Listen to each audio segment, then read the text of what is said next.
Welcome back to the Balancing Act podcast. I'm Andy Tempe. On the Balancing Act, we talk to business leaders and industry experts to explore the balancing acts we play in our professional lives and learn about the events that put rocket boosters behind their career success. Today, we have Cate Hollowitsch joining us. Cate is the Chief Marketing Officer at Nesnah Ventures and was the Director of Marketing Engagement at Organic Valley for nearly a decade. Fun fact, we were also colleagues at Kaplan for a time. She is a TEDx speaker and she's author of Confidence Counts, a guide to boosting your inner strength. Welcome to the show, Cate. Andy, I'm excited to be here. It's nice to see you again, too.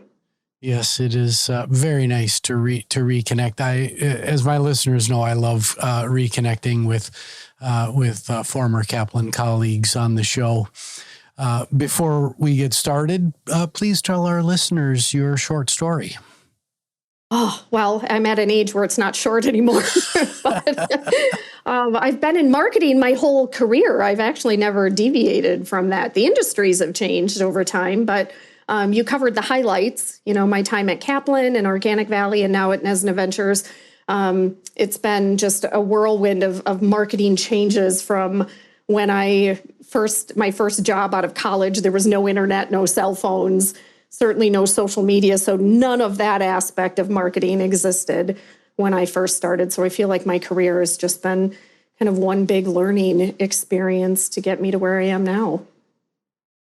Remember when we were able to buy mailing lists of our customers? Physical labels that they sent you a packet of labels. Yes, absolutely, and you'd stick them on the envelopes and you'd send them out, and your response rate was way higher than the response rates we get today. Yes. Oh, those were the days. Everything took 4 times longer when you had to.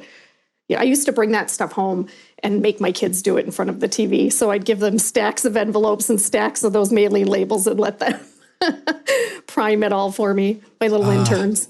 The child labor laws of the 1990s. So, Cate, if you had to pick one event in your life that was just a key accelerant for your career, what would that be?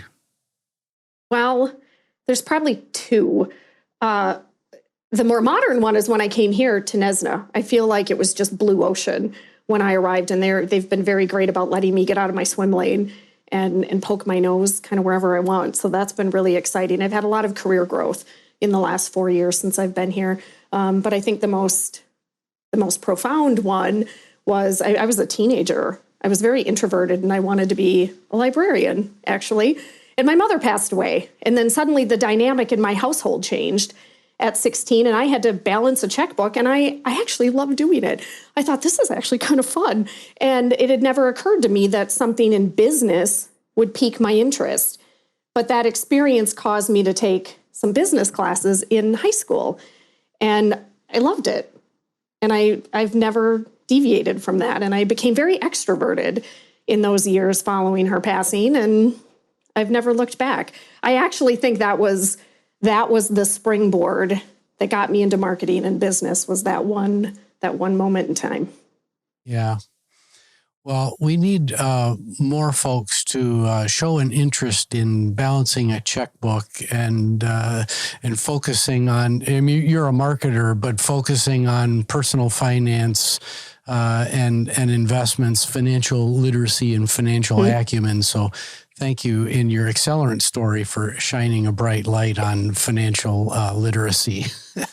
Yes, and my daughter teaches it now. It's what she teaches in high school. So it's interesting how that's kind of infiltrated down another generation as well.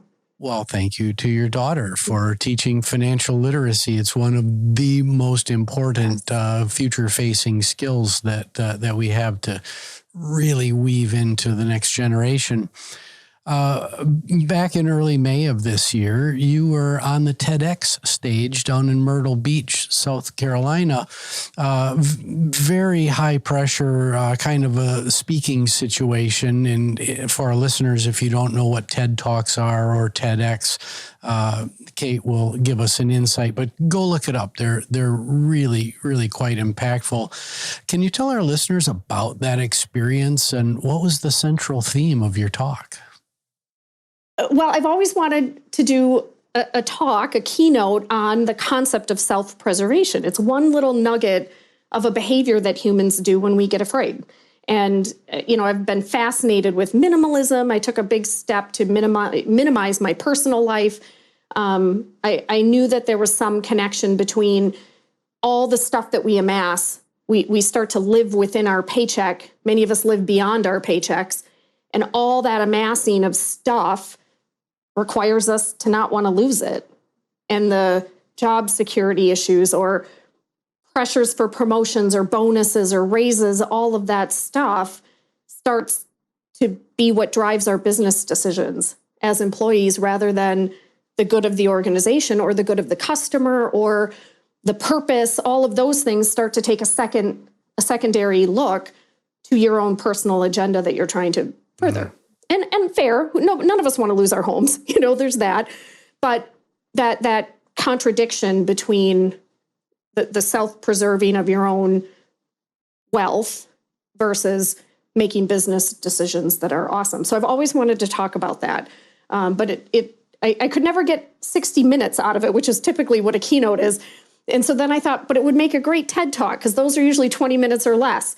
And so I've been sitting on it and not doing anything with it as I've been applying for TED Talks, thinking this would be the perfect little nugget for a TED Talk. So my what I submitted for the approval is very different from what I ended up saying on the stage when it came time to do it. But it turned into Confessions of a Corporate Cobra is the title of my talk. And I shared a very personal story about a time when I self-preserved and what it did to my career and the impact it had on the other individual that I did it unto. So it's a very not flattering look at 20-year-old Cate. So, well, cool. Tell us a little bit about the process of getting ready for the TED Talk. How many iterations? What kind of mentorship and cross-checking happens? My version that I submitted was very 80,000 foot view, buzzword heavy, business speak, and not very personal. It was just a person could do X. It was very not specific to me. It was me saying, it was almost fictitious. I started out by making two fictitious people, and this battle was happening between the two of them. And they interview you when you get selected, and they make you do kind of a rough run through of it. And you have to submit a written script. So you have to write it all out as if you're talking, which most of us who do presentations don't ever write out the full-blown script word for word. Right. But you have to write that all out. That gets submitted. They review it and mark it up and send it back. They have former TEDx speakers that they assign you as coaches. They sometimes, in my case, they brought in 4 extra TEDx speakers who were not our day-to-day coaches, but they had us all work with each of them in a one-time setting. And I got some feedback in that process that really hit me. It was a gut punch. And it wasn't directed at me in particular. It was directed to the whole group, but it was a gut punch. And I had that moment, that balance of, do I proceed with Cate's agenda of what this is going to be, or do I take to heart what they said and adapt? And I took to heart what they said, and I went deeper, and it became really an expose of of my personal bad behavior. But it was worth it, because I think the end result is really the thing I was actually trying to accomplish. And I think that whole process was really worth it. It's a different kind of presenting too. You don't present in the way you do a speech, a business presentation, or even a conference breakout session, which is foreign to me. So that kind of almost lecturing style, I don't know how else to say that, but there's a style of it that's very different, and what was a little uncomfortable on top of the content being uncomfortable. So it was quite the process. But boy, those getting advice and feedback from other professionals who have done it and they know what success looks like, that was invaluable. Sounds like a real growth, growth engine, a real growth opportunity for the speakers. So thank you for sharing that. More of us need to take these risks put ourselves out there, get our ideas out into the wild, and take that feedback and grow from it. So thank you for that. Now let's move on to your book. I'm curious. Confidence Counts: A Guide to Boosting Your Inner Strength. What was your motivation for writing it, and what's the main takeaway for readers? Spite. I'm highly motivated by spite. Somebody told me I was a terrible writer, and so I decided to write a book. Honestly, Andy, that's the only reason I did it. Really? I'm brutally honest about that. And so then, it becomes, well, what are you going to write about? And I thought, well, I could write a trashy beach read if I wanted. And then, I could be J.K. Rowling. Why not? And then I thought, nah, that's too complicated. So I thought I could just write a business book. So it's a tiny little ebook. It's not even big enough to be printed. And I thought, well, what do I know about? And people often tell me, you're always so confident and you're never afraid. And when somebody asks for a volunteer, you're like, I'm sit in the front row kind of person. And if somebody needs a project done and no one sticks their hand in the air, it's always me. So I just thought, well, I can write about confidence. I fake that pretty well sometimes when I have to. So I just sat down and I wrote out what it means to me and gave people some tips and tricks. And suddenly it's a book. Yeah, that's a real motivator of what do you mean I can't do that? Just watch me. Yeah. Exactly. That's how we ended up on a TED Talk as well, by the way. Well, good for you. Again, more of us. Many folks would be told that you can't do something, and then they fall in on themselves and believe that they can't do it, whatever that thing is, instead of going out and pushing boundaries and really testing and growing through the process. So we can either shrink or we can grow. And I really love that you took the growth path. Cate, before we cut to a quick commercial, you've got something called the F.E.A.R framework, F.E.A.R. Can you give us the 2-minute masterclass on these 4 components and what it means? Yeah, actually, the book I wrote became the piece that started this. So I used the letters F.E.A.R, F-E-A-R, to give people 4 quick reminders of things they can do when fear at work is kind of getting in their way of raising their hand or volunteering. Yep. So F stands for favor others. Do one thing every day that benefits you not at all, but means a lot to somebody else. Maybe it's making a network connection or praising them in front of their boss if you see somebody in the hallway doing something great. So spend a few minutes every day making sure you do something nice for somebody else that doesn't benefit you whatsoever. And then E is emulate your heroes. So this actually started as a funeral box. When my father passed away and my daughters and I were trying to make his pictures, I realized that I don't trust my kids to pick out my funeral photos because they're going to pick all the crappy ones. So I started collecting all just the good flattering photos, and they're, these are the photos they're allowed to put up. But within that, when I would get scared, I would go to that box because that also contains all the photos of all the people I love and that are my biggest supporters and cheerleaders. And it occurred to me that if we keep track of and document people in the world that we think do something great, you can go to that space and say, if they can do that, I can volunteer today. So I've morphed that into emulate others or emulate your heroes. And then A is align with people. None of us can navigate this world alone. You can be as siloed and off the grid as you want, but you are not going to navigate this world 100% on your own. And so you have to find other people to connect with. And at work, certainly, we all need a friend at work. But aligning with people is a very important way to get over the hurdle. When you tell somebody I'm going to write a book or I'm going to do a TED Talk and you suddenly have someone going, how can I help? I'll listen. I'll practice with you. That makes it so much easier to get through that. And then R is reframe your views. This one I love because when you're told, okay, you have a $10 million revenue target and it's January 1, okay, how do I get to 10 million by the end of the year on January 1? And you tend to kind of ignore it and think, oh, future me will worry about that. But you have to take those great big goals and you got to break them down into the milestones, like project management at its finest. So don't think of it as the $10 million. Think of it as I have to make $500 on January 1 or $1,000 by January 10th, something that you can get your mind around and you can actually chip away at that goal versus feeling like a failure when you don't hit the 10 million. But what was all the great things you did along the way that got you closer to 10 million. Maybe you hit 9, but you're just cranked off because you didn't hit 10, but 9 million might still be pretty awesome. Right. So R is reframe your views. So, and then my keynote I pull all of those pieces apart. But. That's awesome. I love the A in F.E.A.R. Align with others. You can't do it all yourself. Say yes to help. Say yes to feedback. This is something that I personally struggle with a great deal. I feel I think that I can do it all, and I tend not to ask for help when I should. And I'm really working on it. Yeah, that one's hard. Us type A's don't do that well. We really don't. So, Cate, we're going to take a quick commercial break and we'll be right back.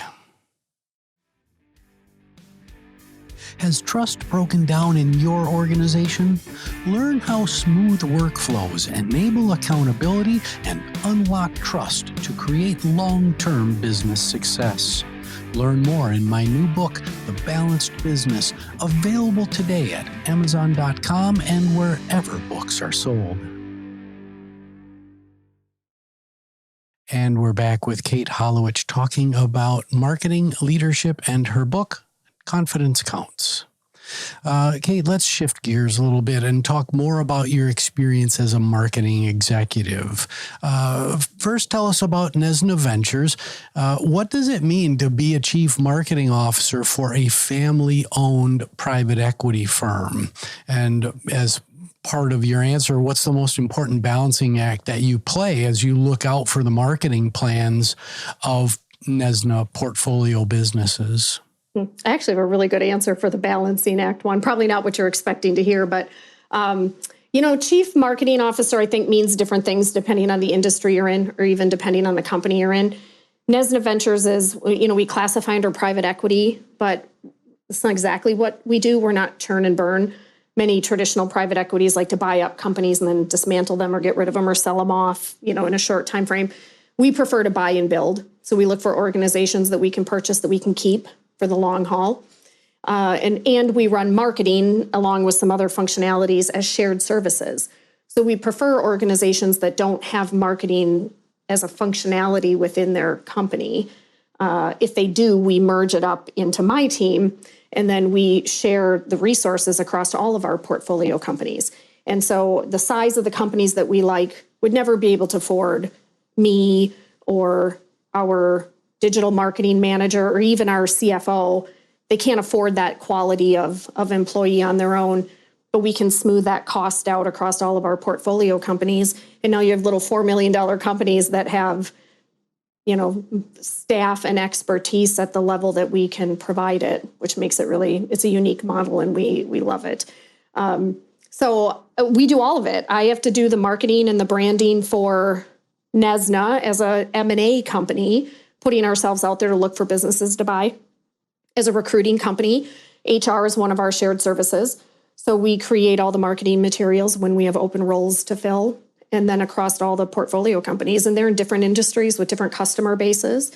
And so it's navigating the marketing function down through each of them as well, from the initial strategy all the way down to the day-to-day tactics. So that's kind of what a day in the life of me looks like. But the balancing act that I have to play is I get to manage my boss's children. So I have to constantly balance between, don't tell your dad I said that,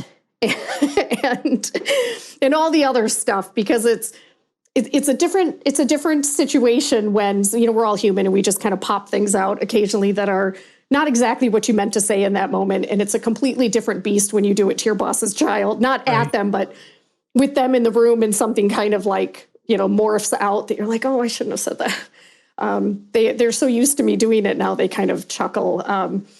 But it's a unique balance because they're more than capable of doing all of this work without me.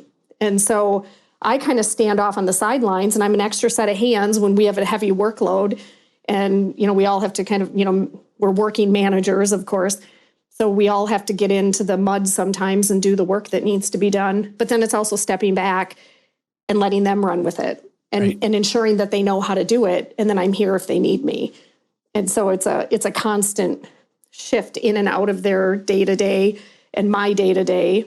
and moving the work to be done across the spectrum of our team so that they can grow and learn and not fail, because I'm here to catch it if something goes wrong, which it never does. But yeah, I wanted to ask the question, especially about Nesnah family-owned businesses, to shine a light on job opportunities that are out there that folks don't normally think about. You think about the chief marketing officer position as being, big company and a kind of a solo venture, but you manage a portfolio of smaller businesses. So just wanted to shine that light that when you're sitting as a college graduate wondering about marketing jobs, don't get yourself trapped in a kind of a one-size-fits-all view of what it means to go into marketing. Correct. And Andy, to your point that you made earlier about people kind of stretching themselves and putting it out there, this job didn't exist before me. There was no marketing department before the Hansons hired me, and they allowed me to build it into what it is. Yep. So another note going back to that issue of put yourself out there is sometimes you may look at an opportunity and think, oh, it's just a marketing coordinator, or it's just a marketing director role, but you don't know what it could be, especially if you turn it into that dream job and make the business case for the owners to say it could be this, and I'm already here, and this is what I can, and here's the ROI on it. And suddenly you're a chief marketing officer. Right. There's a lot of opportunity to just get your foot in the door with a great company, and then you set your path and you chart the course for what you want. Show up, raise your hand, get involved. The world is not going to come to you necessarily. You have to meet it halfway, and you've got to push. So thanks for that. Cate, I like to run thought experiments on the show and discuss the skills that are needed for success in the workplace. Let's suppose you have a new college graduate sitting in front of you right now who would like to someday sit in the chief marketing officer's chair. What skills should they be developing in the 5 years right after graduation to help set themselves up for success to meet that goal? I actually have that scenario happening right now. She's right outside my door. She just graduated this weekend, and she's at a turning point in her career. She's got all the skills you can't train for. She's dedicated. She's got a good work ethic. She's smart. What you and I said at the beginning is marketing was very different when I graduated college to what it is now. And I would argue that I'm more of a generalist than a specialist. But there's so many marketing degrees now that are very specialized, social media marketing or website design or whatever. And the traditional things are starting to kind of go by the wayside. Print marketing, events, they don't have the same focus in a college situation as the shiny pennies and all the digital parts. I like to think that you're better suited to end up in a chief marketing officer role if you're more of a specialist. A generalist. It doesn't mean you couldn't specialize, but you have to still touch the other parts. Right. Because as the competition rises and you're moving up through the ranks, you're going to be leading those functionalities. And if it's not one that you liked or enjoyed and you ignored it because you didn't want to do it, that could be to your own detriment. So like you said, raise your hand. You have to touch all aspects of marketing and create some bullet point about it on your resume, if for no other reason than to say you can understand it and to say that truthfully. But I think in the 5 years right now, my best advice to her is if something is pulling at your gut, go chase it now. When you get a little older and you've got a mortgage and kids and you're anchored to a geography, you start inadvertently constraining your world. And I think the benefit of trying something new, moving away, being bold and applying for a job that in a million years you never thought you'd get, that teaches resiliency, problem solving, bravery, and courage. All the stuff that you can get comfortable if you just stay in this job right out of college and never go anywhere or do anything or try. But someday, how is that going to look 30 years from now when this is all you know?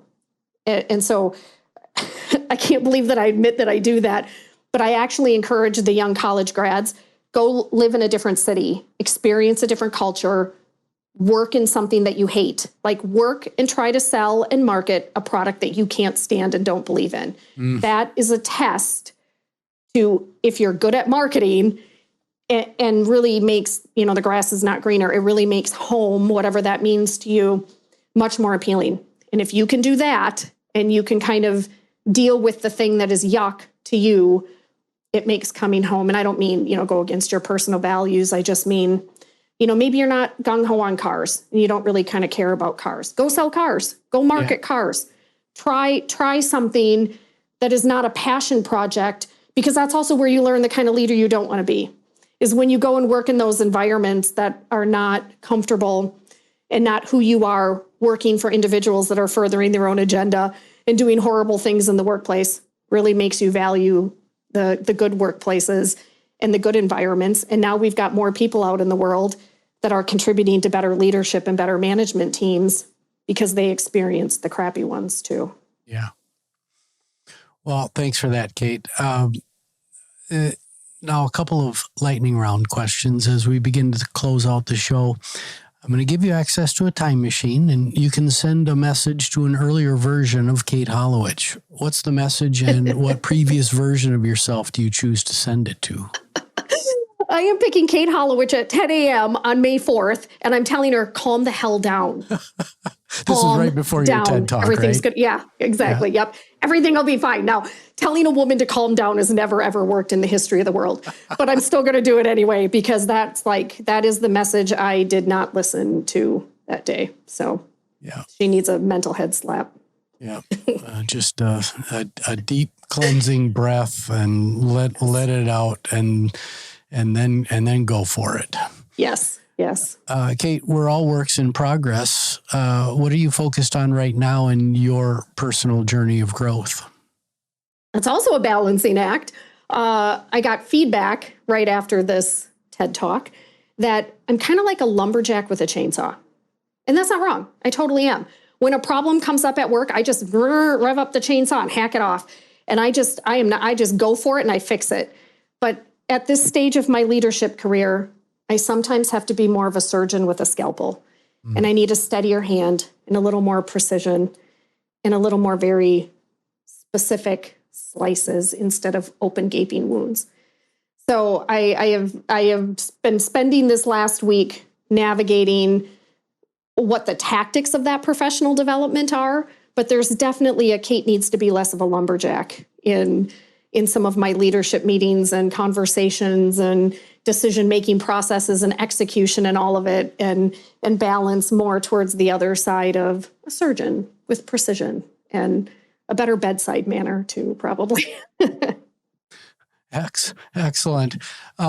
Cate, you've given us a lot to think about today. I love the raise your hand, put yourself out there.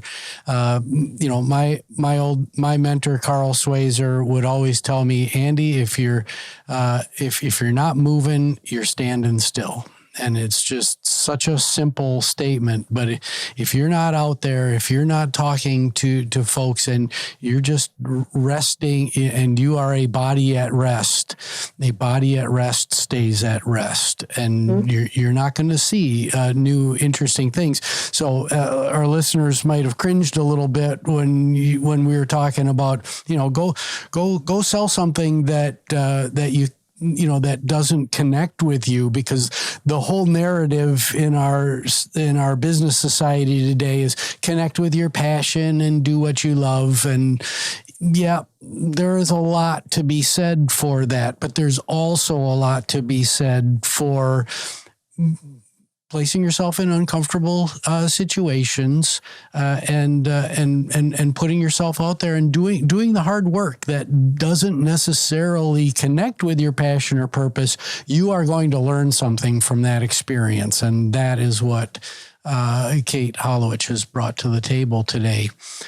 Cate, what's next for you, and where can folks learn more?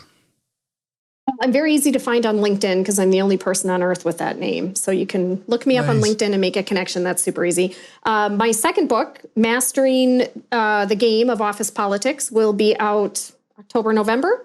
I'm in the final editing right at the moment and then laying it out. So that'll be that'll be out later this year. So that one will be a much better book than the first one, I hope.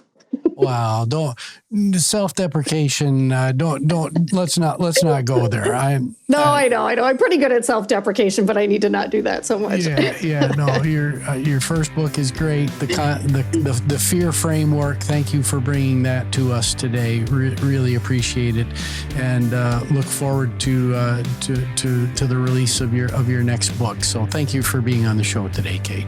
Thank you for having me, Andy. It was nice seeing you again. Yes, nice to talk to you. So my name is Andy Tempty. This is the Balancing Act podcast. You can find us on all the major streaming services. Please like, subscribe, rate, and most importantly, share the key messages that we received today from Cate Hollowitsch. The show was produced by Nick Tempty. We'll see you next time on the Balancing Act.